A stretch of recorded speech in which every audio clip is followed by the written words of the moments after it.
I've always been a believer in the struggles men have in their minds, and I've always spoke about it, and I've suffered with them myself. And this is one of the things when I say like depression isn't real, people say, oh, you don't understand. Let me counter that argument by saying I understand very well. Me convincing myself and me deciding that depression isn't real is how I prevent myself from ever feeling depressed. And I've only constructed that mental model because I've been in situations in my life where I felt depressed. I'm not saying depression isn't real because I've never felt depressed. I'm saying depression isn't real because I've been very depressed. That people don't understand where my mindset comes from. I understand struggle and mental health and all these things. And yeah, jail was another chance to certainly touch on them, because in jail, in real life, when you have my kind of resource, you can distract yourself very easily. If you're sitting around and feel a bit mopey, if I'm sitting here and I'm a bit like, I can literally make a phone call and in 45 minutes be in the air on my way to anywhere on the planet with whoever I want to do anything I want. So you can distract yourself. I'm not saying it fixes all mental health, but it distracts you. Whereas in jail, you are stuck alone with your thoughts. And it was certainly a test of my mental resolve. And I would say that I passed. I did well. There was never a day where I broke down. There was never a day where I couldn't handle it. There was never a day where I was, I wasn't polite to the staff. I was very nice to everybody. There was never a day I couldn't hack it. It was certainly a test. And also, Tristan said this. I don't want to take his words, but he's true. You go through life telling everyone you're the baddest motherfucker there is. Sooner or later, someone's going to test you. You walk in the pub and you say, I'm the hardest man there is. Sooner or later, someone's going to fight you. Sooner or later.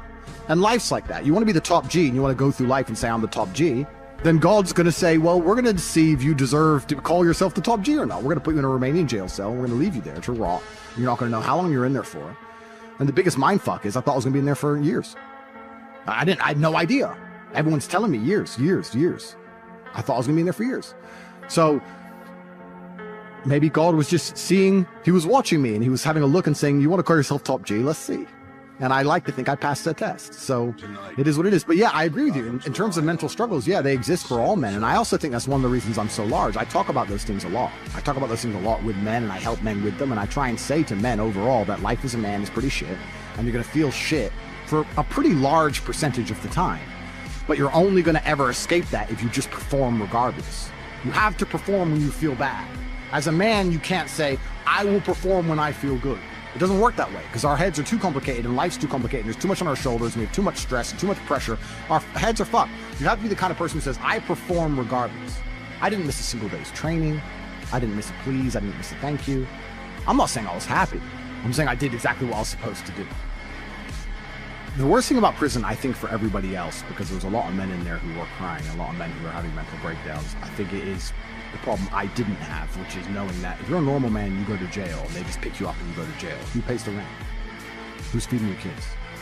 Who's your wife sleeping with? Life gets hard for all the external things you can no longer control, things that were your responsibility. I was lucky I didn't have those problems, and when I spoke to people, most people's issues were things that were happening on the outside, and I felt really good knowing that my life is set up in a way where even if I'm plucked from it, it operates. And I set that up because I thought they were going to kill me. Even to this day, if they shoot me right now, everyone around, everything would be okay. I don't have to exist for my life to function. So that was fantastic about jail. The worst thing about jail, I mean, the cockroaches started off really bad, but after a few days, it's amazing how quickly you get used to cockroaches just in your bed. You're just like, just kick them out the way. That was kind of bad. But not knowing when I'm going to get out, that was bad. Having my name slandered all around the world, that was bad. Not knowing how people are reacting to it. Like my first month in jail, I didn't know if people believed this garbage or not. I had no access to the internet. I didn't see anything. There was a lot about it that was hard. But I have to believe it's going to make me a better person. Why else did I go? What did I go for? To waste 3 months? To stare at a wall for 3 months? Is that why I went to jail? No, I must have gone to jail to become a better person. I must have learned something. I have to self-analyze and find the lessons and pick it out. And I think a lot of people don't do that with all the bad situations in their life. Regardless of whether you went to jail or a woman left you or your business failed, whatever it is, you need to analyze the entire situation and say, okay, what can I learn? There's a big pile of shit here, but there must be a little bit of gold inside. So I've just tried to look at it as a massive learning experience, and perhaps that's a coping mechanism, but I've found a lot of lessons which I'm implementing, and there's a very strong chance they're going to put me back. Not because I'm guilty, because I haven't done anything wrong, but because I'm currently in the middle of a judicial system. I'm in the judicial system of a country. I don't truly understand the language. I don't understand the judicial system. I don't understand the charges against me. I don't understand how any of this can be legal. I don't understand where it's come from. I don't understand the evidence they believe they have. And here I am stuck in this process, and who knows how it's going to end. There are moments in your life that you feel overwhelmed by life, by people, by your own circumstances, by struggles. We all get knocked down in every aspect of life. Life has a way of humbling you. Life will make you shut up. Life will mute you. You're gonna feel awkward and stupid and dumb sometimes. At times you won't want to come out the house. At times you'll be feeling bad and don't know why. What's wrong? I don't know. Just leave me alone. You will cry. You're gonna fail, and you're gonna be in your head. You're gonna be saying, I'm not good enough. But it's okay. It goes with the territory. It's a part of the deal. The real challenge of growth comes when you get knocked down. You got to get messed up sometime. You got to get dirty. You got to get your feelings hurt. You got to get disappointed. You're going to ask somebody for some money. He's going to tell you no. That's just dirt. How you handle it, that's where the growth takes place. You want to take responsibility for your life. I got me here, I can get me out of this. If somebody came and knocked you down, there ain't nothing you can do about it. But if I come back a week later and you're still on the ground, we got a problem. You can decide that you're going to change, that you're not going to be a wimp. The way you were born, what happened to you is not your fault. But doggone it, you still on the ground after 20 years? See, you get tripped out because you got dirt on you. But you need dirt on you to develop. If you get knocked down, there's nothing you can do about it. But getting back up has every single thing to do with you. Don't you give up on your dream. Don't you do it. Don't you do it. Don't you do it. See, you get mad when haters come your way. You get mad because you get a setback. You get mad because they talking about you. That's dirt. You are not the only person that's been through a divorce, boo. Get over it. You're not the first one they let go of. You won't be the last one. The question is, what you gonna do about it? I'm not going to be a volunteer victim. You can decide that you're going to stand up to life. I just need you to identify what your pain is, and then I need you to ask yourself what you're going to do about it. And maybe you've been knocked down in your life, and it seems like, hey, the fight is over. It is not over unless you quit. You can permit it to let it hold you down, or you can decide, I'm not going to let that happen to me. You have a choice to either give up or get up. You got to get gritty, man. You got to develop some dog in you. You can decide, I'm going to work on myself and develop myself. I'm going to empower me. You have to learn to turn and look at every obstacle as an opportunity. I will not give up. Every time I get knocked down, I will get back up and I will succeed. I love myself enough not to be trapped in the same doggone spot for the rest of my life. No pain, no gain. Pain has a purpose. Your pain ain't permanent. It might last for a second. It might last for a minute. It might last for months. But sooner or later, if you do not surrender, if you do not give up, it will subside. Don't go through it. Grow through it. And as pain leaves your body, guess what's going to take its place? Success. You cannot build anything that won't bring a battle. And if you're going through a battle right now, it's only because you're building something. Stop running from your pain and embrace your pain. What will you do with your pain? Will you let it break you or will you let it redefine you? Your pain is going to be a part of your prize. I challenge you to push yourself. You want affirmation? Look yourself in the mirror and say, I think I can. I know I can. You've got to decide to be relentless. You've got to decide never to give up. Do whatever it takes. You your biggest driver. You've got to find some reasons within yourself that will give you the stamina when life catches you on the blind side to keep on calling and coming back again and again and again. You see, the fight's not over if you've been knocked down. It's only over if you quit. Because life is a fight. It's a fight for integrity, your goals, your dreams, your ambitions. So every morning, I've got to wake up and I've got to fight. You gonna quit or you gonna make it to your silver? You gonna quit or you gonna make it to your gold? So you can stop waiting for it, you can stop wishing for it, and you can get on with the rest of your life. I gotta fight for my dreams. I gotta fight for character. I gotta fight for integrity. When you get to the point where enough is enough, doors start opening, opportunities start happening. But what you cannot do is you cannot quit during the process. All I'm saying is don't quit. I didn't say don't rest. Mentally, you can stay connected. But to win fights, you gotta have stamina. You gotta be ready to fight and bounce back. You better not feel sorry for yourself. You better get up and fight. And some of you are not successful because every single time you run up against a trial, you stop. I need you to match whatever effort the enemy is putting up. Match the doggone efforts. I'm gonna think, I'm gonna execute, and I'm gonna win. And that's how you get to the next level. You cannot give up because it ain't what you see. You cannot give up. It's when you have nothing left. It's when you depleted all your money. When you have nothing left, that's when it's showtime. At the end of rain is your promise. So stop crying about it and use your energy to get through it. When you find a way out of no way, when you find breath that you don't have, when you want this thing as bad as you want to breathe, that's when you find a way. I cannot stop what happens to me, but I can dictate how I respond. I invested too much to quit. So when life happens, I don't just sit there and cry. I buck back. Because all of us, if you live long enough, will go through a period of feeling so overwhelmed. Sooner or later you feel, oh God, just get me out of this. I wish I could tell you it's gonna get easier. I wish I could tell you that, but that's not the truth. The truth is you gotta find something within. Life's gonna whip your butt. Life is gonna bully you. Stop crying, let it hit you, but don't let it punk you. And when you find out what your why is, when you find your why, you find a way to make it happen.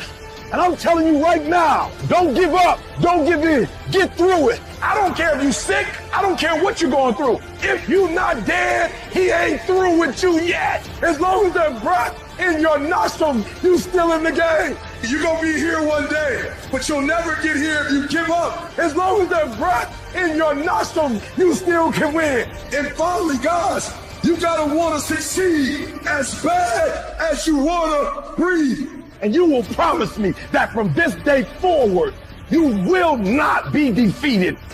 Somebody holler, I'm not dead yet. Don't count me out. I may be sick, I may be crazy, I may be confused, but I'm not dead yet. Some people live in the cemetery of their failures. And I want to say to somebody who's fallen, or everybody hates you, and everybody walked away from you, don't live where they left you. Nudge somebody and tell them I will not die here. Whatever it takes for me to get out, I gotta get out of here. I will not die on drugs. I will not die in depression. I will not die where you met me.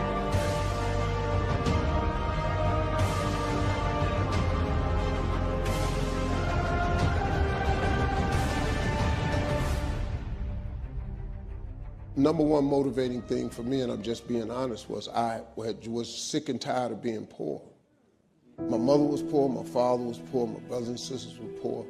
I lived in a poor neighborhood, we lived in a poor house. And I was, like at Christmas time, my father would put us in the car and take us out to the suburbs to see the Christmas lights. And I would see these big houses, man. I told my father, I said, Dad, I said, why don't we get one of these houses? He said, boy, I ain't got no money for this kind of house. He said, but if you work hard, you can make some money, you can buy you one of these houses. My motivation was to buy a big house so I could put up Christmas lights. And I always dreamed of buying my mother and father a real house. And before they died, I was able to do all of that. You have to find a dream that's so big that it overwhelms all of your fears and causes you to never give up. Always go to something bigger than yourself. I'm wondering if you've been defeated because you have been giving yourself wholly to something that was too small to hold you. Are you trying to take a bath in a bowl? Are you not guilty of immersing yourself into things that were too small to hold your vision? Why you keep imagining buying a house Why do you keep imagining getting rich one day? Why do you keep imagining that? Because God is talking to you. You got to start believing in your imagination.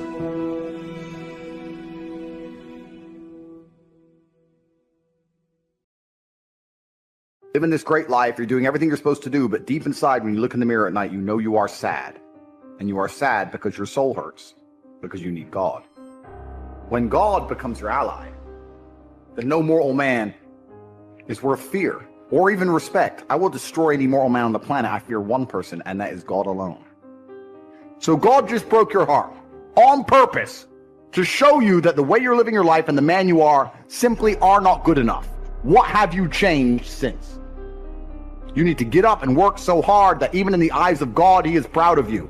God loves his creations, which show him their true potential and beauty. By getting up and trying your absolute best and becoming a man of moral standing, he will reward you and bless you. You are wasting your energy. Heartbreak is unlimited motivation. If I was heartbroken, I'd be in the gym every morning. I'd be a beast. I'd be running. I'd be working. I couldn't sleep. I'd be an absolute animal. I became me through tedious, arduous, difficult, never-ending work.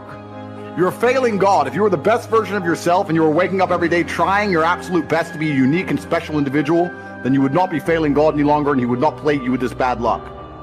And you need to become a formidable force of man that cannot be replaced or replicated anywhere else on God's green earth. That's what you must do. This is going to repeat endlessly. It's a cycle that will not fucking change until you take the message from God and become the man you're supposed to be.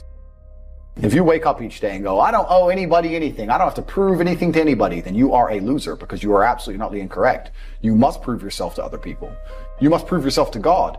God hates the lazy. He can't stand them. If he gives you all these genetic dispositions and these natural God-given gifts, if you have 2 arms and 2 legs and you can think, and you're not trying your absolute best, that's the reason you're not lucky. He doesn't like you. He likes the people which show him the beauty of his own creation. He likes to give somebody building blocks and then to build something amazing. It's the best thing about being a man. You get to build who you are, right? You can decide if you want to be a funny comedian or a musician or a kickboxing world champion or fight the Matrix. You can decide whatever you want to be. I've never seen anybody dedicate themselves to something completely and fail. I've never seen somebody eat right, go to the gym every day, train really hard, and not be in good shape. I've literally never seen it. The universe is extremely giving. If you actually try, and you actually want it, and you're actually not making excuses, lying, talking shit, you're going to get what you want. So when I see people who don't have what they want, I consider them losers. And this may be elitist, I understand that. But if I put myself through endless pain to end up where I am, it's very hard for me to have sympathy on the man who's afraid of pain. You're avoiding pain. I've been through endless. I now have everything I've ever desired. You have none of the things you desire. Am I supposed to feel sorry for you because you took the easy way out? Am I supposed to look at you and go, oh, poor dude? No, you were a fucking coward. You didn't go through the shit I went through. You didn't put it on the line. So you deserve your substandard reality. Because if you actually wanted it and you actually tried, you'd have it. You could have anything you want. Universe is super giving. There's not a car I can't have. There's not a house I can't buy. If I want to go to a yacht, if I want to go to Antarctica, there's nothing I can't have. Bam. Because I've decided to become this man. It's the same for absolutely every single one of you at home. If you want it, you can have it. If you're sitting there saying, oh, but I tried my best and I still didn't get it, you're lying. You didn't try your best. That is a fucking lie. The universe gives it to everybody who genuinely tries. And I know that to be a fact because this world's competitive. We're all competing against each other. And the majority of people don't try. The world is hyper competitive. If you're going to be a man who's going to sit and say, I'm just sad, you are always going to lose in competition to men like me. Yeah. And there has to be losers for there to be winners. I am tired of sympathy. Sympathy doesn't work for anybody. I'm not going to sit here and be sympathetic for people who say they're too sad to try hard and be their best. Guess what?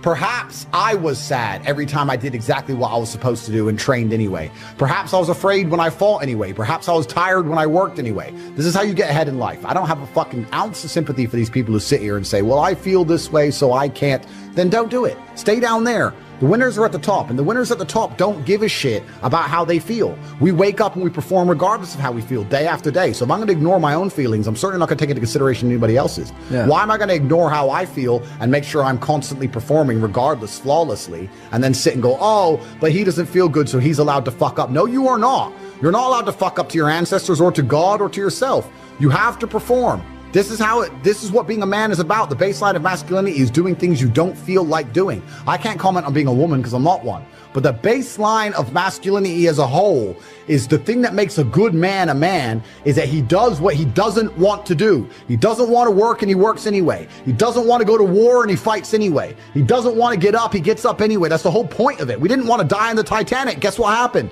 We died in the Titanic. You can't sit there as a man and say you don't feel like it. You're not allowed to not feel like it. You're supposed to do it anyway, regardless. Yeah. So when a man sits there and says, oh, but you don't understand, I'm struggling with motivation. If you are struggling with the motivation to be a winner, then stay a fucking loser.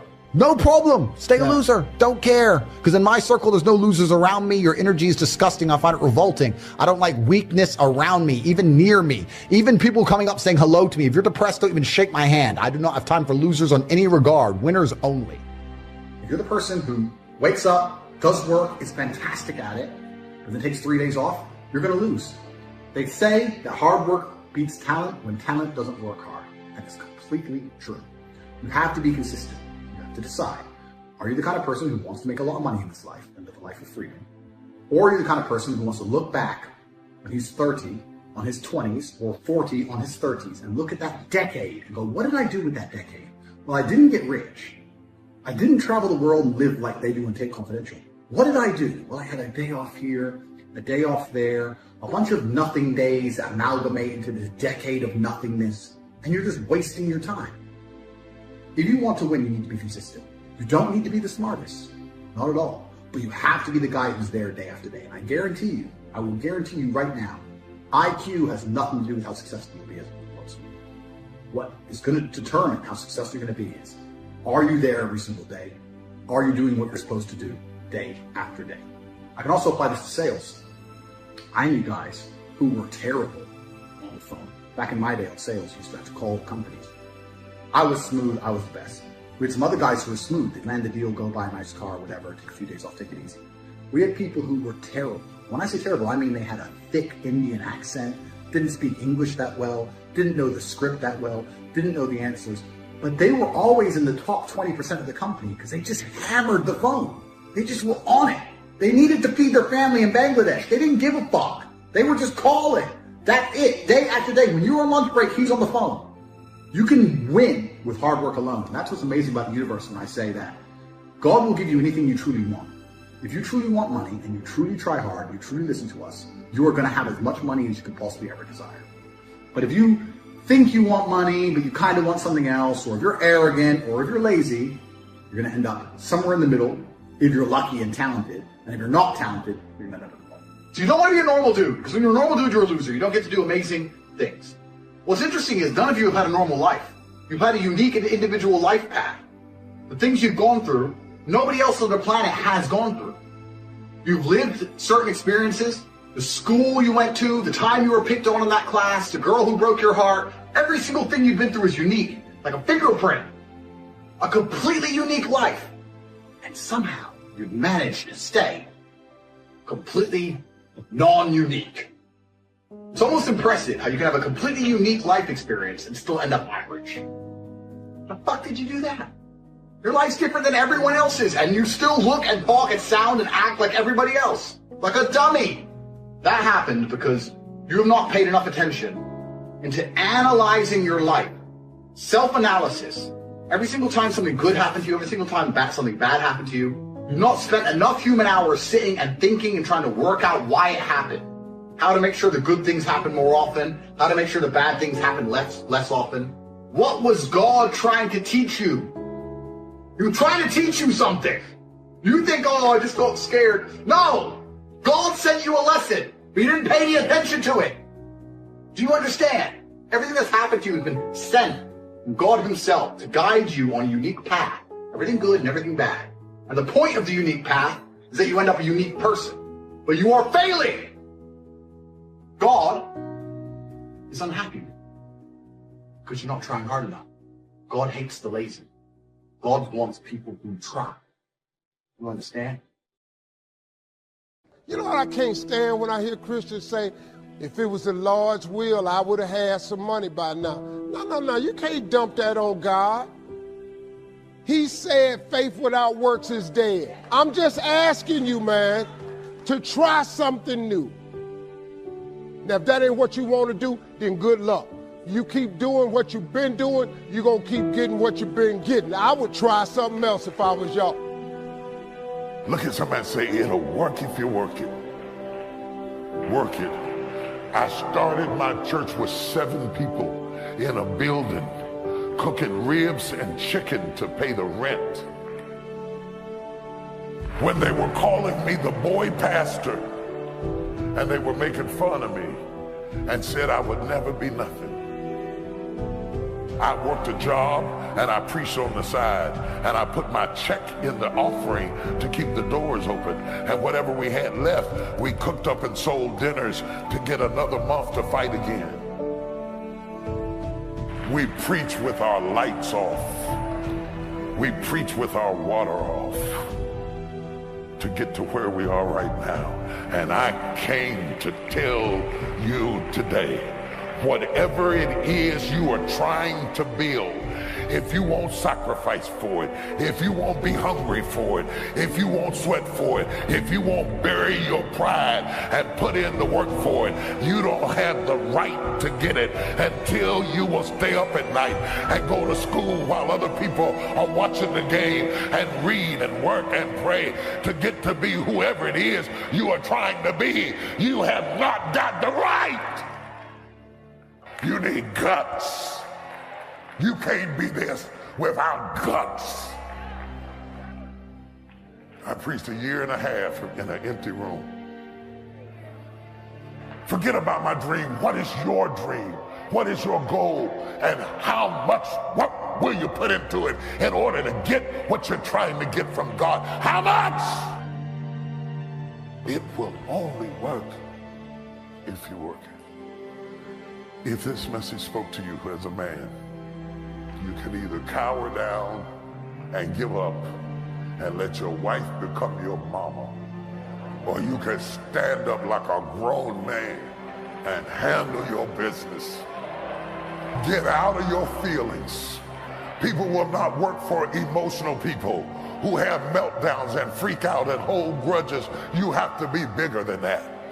We don't have time to deal with your attitudes, so stop popping your neck, hold your head up, get yourself together, and get ready to fight the good fight of faith. I've been wondering why it didn't happen. I didn't realize I had to serve to lead. Nobody ever taught me how much it costs. Greatness is expensive. Succession is expensive. This does not work like your phone. This does not work like an app. You have to work it. And it doesn't happen overnight for most people. Yes, there are 1 or 2 people, but out of millions of people, those are only 1 or 2. The rest of us have to work it. It will work if you work. Every discouraged person, every person who's been feeling like it's just not working, it's just not working, this was your message. If I never preach again, this was your message. It will work if you work it. You think you can wish your way up? You cannot wish your way up. It'll work if you work it. Remember these words. It will work if you work it. I rebuke every giving up spirit. I rebuke every quitting spirit. I rebuke every spirit of forlornment. I rebuke every spirit of frustration. The devil is a lie. He's trying to talk you out of your future and tell you you cannot do what God called you to do. The dreams God has placed in your heart are not going to come to pass without opposition, without delays. There will be plenty of opportunities to get discouraged, think that it's not meant to be. If you give up after the first time or the 30th time, what that really means is you didn't want it bad enough. there should be something you're believing for that you are relentless. Your attitude is, if I have to believe my whole life, I'm not going to stop believing. I'm not going to settle for mediocrity. I'm going to keep pursuing what God put in my heart. Normal people would give up, but you're not normal. You want it on another level. How bad do you want what God has put in your heart? Bad enough to do the right thing when the wrong thing is happening? Do you want it bad enough to keep pursuing even when circumstances say it's not going to happen?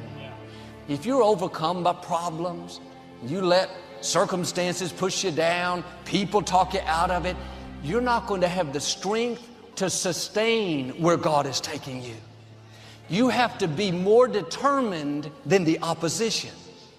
If you give up every time things don't go your way, you didn't want it bad enough. Are you letting people talk you out of what God put in your heart? You can't get well. You saw the report. You can't start that business. Let that go in one ear and out the other.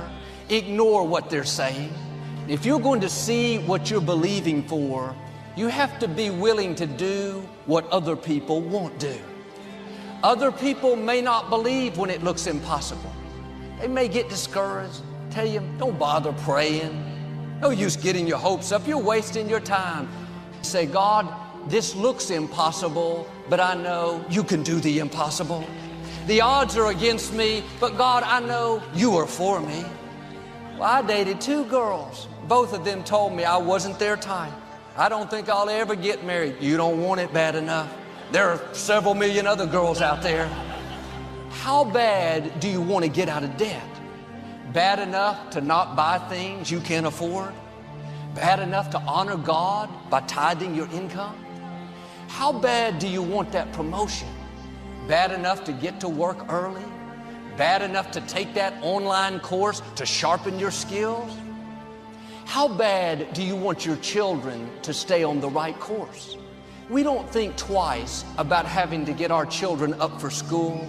Their schooling is incredibly important, but I could argue that their spiritual life is even more important. Learning to honor God as a person of excellence and integrity, those seeds planted in them will affect them for the rest of their lives. How bad do you want your marriage, your relationships to work out? Bad enough to clean up a mess that you didn't make? There are new levels in front of us, but much of it depends on how bad we want it. You can pray, God, help me to feel better. God, I'm always so tired. Are you eating right? Are you exercising? Are you living stressed and worried? Then God will do what you're asking. But you can't override natural laws and expect to live a blessed, healthy life. When He sees you doing all you can, then He'll make things happen that you can't. Now do your part and distinguish yourself. Be willing to do what others won't do. Yes, it takes discipline, but the pain of discipline is less than the pain of regret. It's hard to lay off the junk food, things that are not good for you. That pain is less than the pain of not being healthy. One of the saddest things is to come to the end of life and wonder what I could have become. What if I would have broken away from those friends that were causing me to compromise? Where would I be? What if I would have taken that step of faith in my career and not played it safe all the time? You don't have to wonder. You can start right now. The question is, do you want it bad enough? Make this decision. I am not going to live complacent, passive. I'm going to pursue what God put in my heart. The difference between a dream and a wish is something you just hope it happens, but a dream you put actions behind. Faith without works is dead. Wishing isn't going to get you anywhere. And the people that succeed don't always have the most talent, the most opportunity. Many times they simply want it more than others.